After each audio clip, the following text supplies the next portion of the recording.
ry'ubumenyingiro rya kaminuza Dr Karambizi Sylvestre na madamu we. Ndashimira abayobozi bose bageze aha ngaha. Ndashimira Professor Dr Keze Emmanuel ushinzwe ishami rya Gisenyi. Ndashimira abayobozi bose baza kaminuza, principals kuza kwanyu aha ngaha, n'abandi bayobozi bandi ba kaminuza. Ni inkunga ikomeye muduteye. Imana ibahe umugisha mwese. Ndashimira abandi bayobozi bandi bari aha ngaha, aba CEO na managing directors. Kuza kwanyu aha ngaha byerekana urukundo mudufitiye, byerekana imikoranire myiza hagati yacu na Imana ibahe umugisha mwese. Ndashimira ababyeyi bose bageze aha ngaha, inshuti, abavandimwe. Kuza kwanyu ni inkunga muteye iyi kaminuza.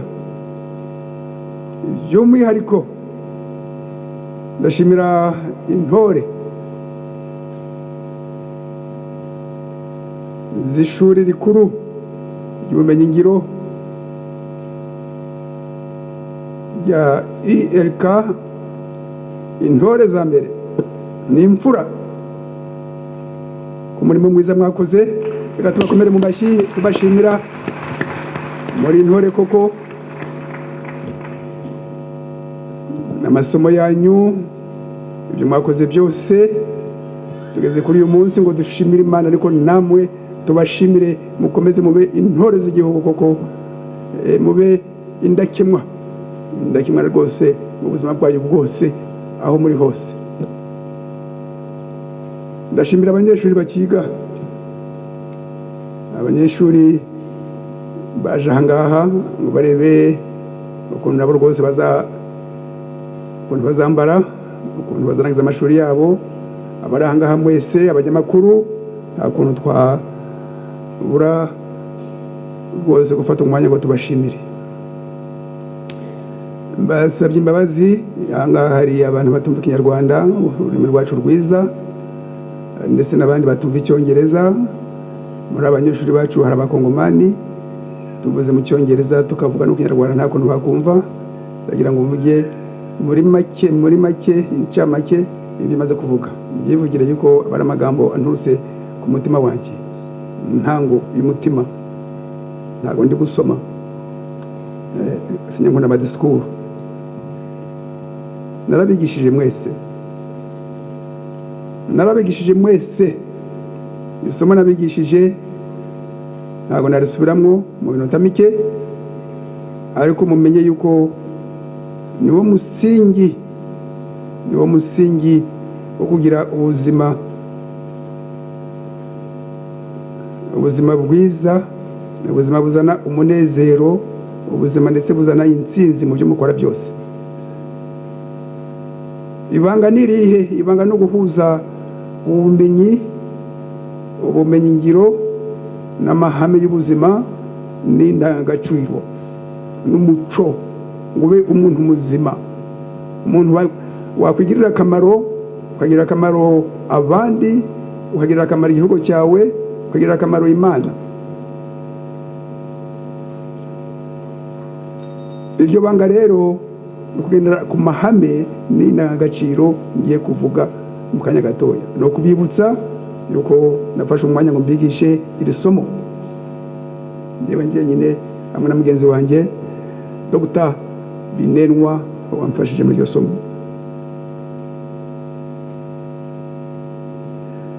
Ubuzima umuntu agomba kumenya aho avuye, aho ageze n'aho agana.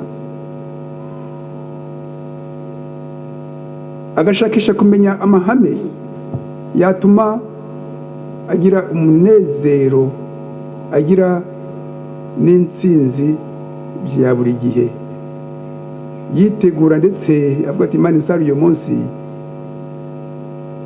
najyana iki, icyamperekeza ni iki, viza ni iyihe. Akabitekerezaho, agafata umwanya. Turi mu munsi mukuru, ni byiza, murabikwiriye, ariko se Amahe impanuro ebyiri. Impanuro ya mbere ni kugira amahame y'ubuzima. Iyo fondasiyo mwashyiraho ubumenyi n'ubumenyi ngiro mufite muzongera ndetse ihame rya mbere mu buzima bwanyu rikamugira ikintu bita icyizere. Icyizere mu Mana, icyizere mu buzima, icyizere mu bintu byose mukora. Icyo cyizere gitanga imbaraga z'imbere zihoraho n'imbaraga z'inyuma. Imbaraga z'imbere zihoraho, izo mbaraga iz'imbere zikagaragarira inyuma mu muntu. Buriya icyo cyizere ikintu cy'ingenzi cyane, mukamenya impamvu kimuranga kuri iyi si. Mbese no gufungura gusa n'ibindi bimeze bityo, kugira ngo mube abagaragu ab'Imana n'abagaragu ab'abantu. Mugire iryo hame ry'ubwitange, ry'urukundo, urukundo rukunda Imana, urukundo rukunda abantu. Iyo ukunze Imana ugakunda abantu, ugeze mu rwego rundi rwo hejuru. Icyo ukora cyose ukumva uti Mana, Mana, Mana, unyobore ngaragareho. Ihame ryo kugira icyizere muri wowe ni ihame rigaragaza urukundo rukunda kandi urukundo rukunda abantu. Icyo gihe ubuzima bwawe rero bujya mu bintu by'ingenzi. Ukora iby'ingenzi gusa, ibitari ingenzi ukabireka nta mwanya wabyo.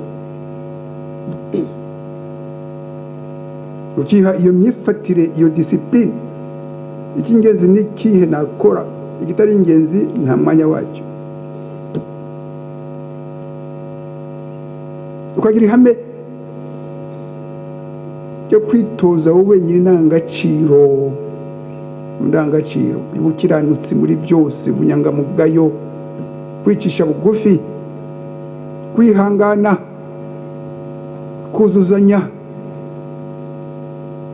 urukundo, ubugwaneza, ingeso nziza, koroherana.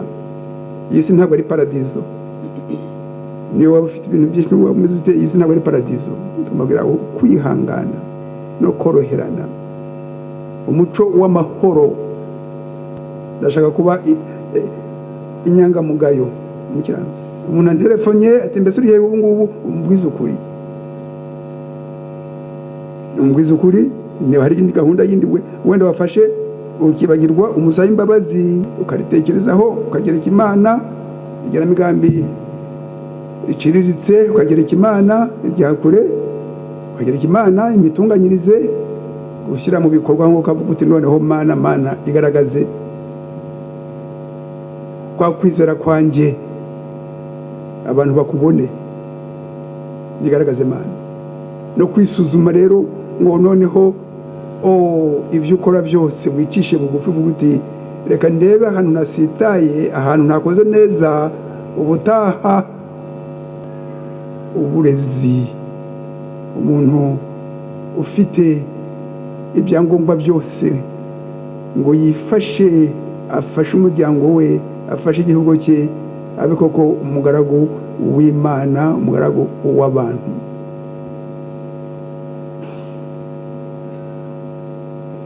Mugire kwizera, mutinyuke, mushinge imirimo. Turashaka se umurimo aho utuye muri iyo quartier yose, abakoze electricité, electronique, ushyira icyapa, uri ni technicien ndi umuhanga muri electronique, twabonye ibintu mukora. Ushyira icyapa, ufite umudugudu wawe, ufite imidugudu ibiri, ufata akagari kose, ufata umurenge wawe, muri nka babiri nka batatu, muhishyire hamwe, mukora ibintu byerekeye amatelefoni, byo kurepara amatelefoni, byo kurepara amaradiyo, amateleviziyo, iby'amashanyarazi mu nzu, abantu babamenye, abantu bagira icyizere kubera aya mahame navuze mbere y'ubukiranutsi muri byose, y'umunyangamugayo, kugira entreprise, entreprise igishoro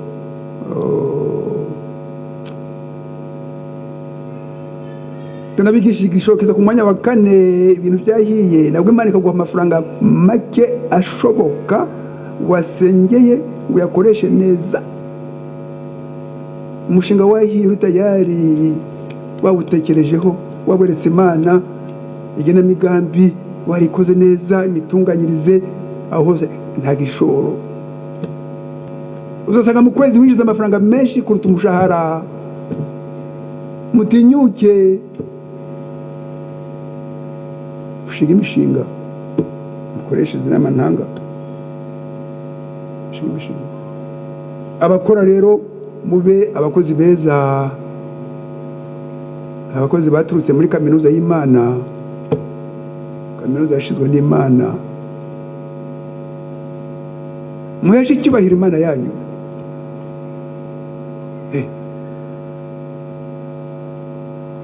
principle yavuze neza ati job seekers and job creators ngaho nimuhitemo make your choice job seekers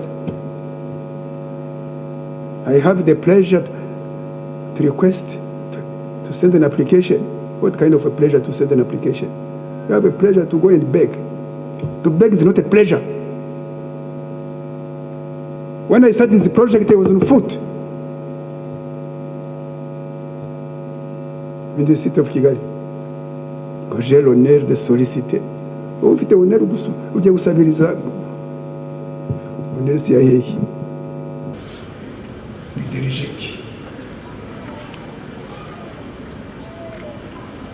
Job seekers, job creators, please. Job creators.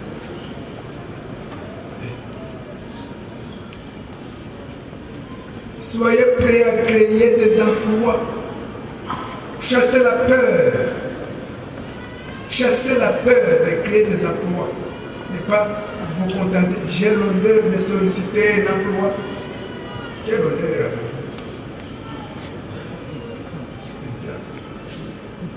J'ai l'honneur de créer des emplois, de donner du travail à beaucoup de gens. J'ai l'honneur de payer bien les taxes de l'État. J'ai l'honneur de payer la vie. Sengesho ubwira Imana uti Imana umpa imbaraga Mana kiriho umushinga Mana umushinga uzafasha abantu benshi Mana si wo kwiteza imbere ku giti cyanjye Mana no guteza abandi imbere Mana muri uwo mushinga Mana kizavamo ntanga icyacumi Imana ntange n'imisoro ya leta yose neza Mana ntange akazi ku bantu Mana abantu bagitinya batashobora kuvuga. Vous comprenez très bien? Ariko nanjye nagize umwanya wo kubigisha ndakwigisha ishuri rya mbere year 1 and my friends, yeah, my best students year 1. Mbifuriza amahirwe n'umugisha w'Imana n'indi migisha yindi yose ntore za Yerika Polytechnic Institute. Imana ibahe umugisha. May God bless you so much. May God bless you. May God bless you. Que Dieu vous bénisse richement. Que Dieu vous bénisse richement. It's now time for the conferment of the group of advanced diplomas in the respective fields of specialization, and I would like to invite here forward to this platform the Vice Principal Academics, Mr. Daniel Badina, to lead us throughout this exercise. Give him a clap as he marches towards this platform. Thank you. Welcome to the first graduation of Yerika Polytechnic. We are very happy and pleased to have you here. Congratulations to our graduates. Chancellor Sir, distinguished ladies and gentlemen, as the Vice Principal Academics of Yerika Polytechnic Institute, I have a great honor and pleasure to welcome you to this function which marks the first graduation ceremony with graduates from the Department of Civil Engineering and the Department of Electrical and Electronics Engineering. Chancellor Sir, I'm privileged to present to you 110 graduates conferment of the advanced diploma honors. Chancellor, sir, allow me now to call upon the head of Department of Civil Engineering, Engineer Munyaneza Jean-Pierre, to read the names of graduates for the conferment of the advanced diploma in construction technology and land surveying engineering in his department. For those who have the booklets, please refer on page 24, 25, and 26 of the brochure in front of you. You'll get the names on those pages. Chancellor, sir, as awaited by the Vice Principal Academics, I'm honored to present to you the graduate of Civil Engineering Department the Civil Engineering Department in the Ocean of Construction Technology. Have succeeded with first class. Kawano Visions. Jean Felix, Mbronwere Lachelle, Sengiyumva David, Nshimiyimana Rose Marie.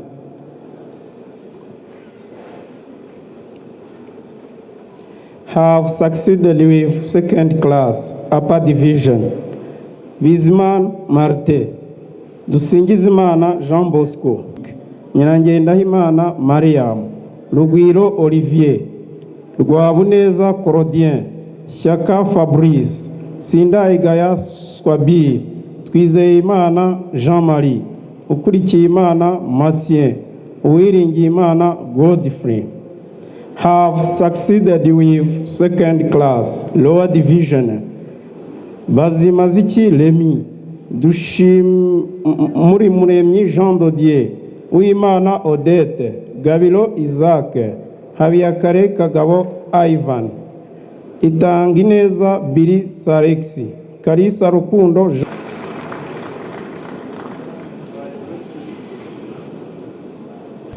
By the virtue of the powers conferred upon me by law, and knowing that we have satisfied the Institute's Senate requirements in all subjects for which you were enrolled, trained, and assessed, I confer upon all persons whose names have been read advanced diploma in construction technology. Congratulations. Present to you as upper division. Imanizabayo Jean-Pierre, Mukashyaka Joseline. Chancellor, sir, I would like to advance the diplomas. Thank you. In all subjects for which you were enrolled, the powers conferred upon me by the law, and knowing that we have satisfied the Institute's Senate requirements in all subjects for which you were enrolled, trained, and assessed, I confer upon all persons whose names have been read advanced diploma in construction technology. Congratulations.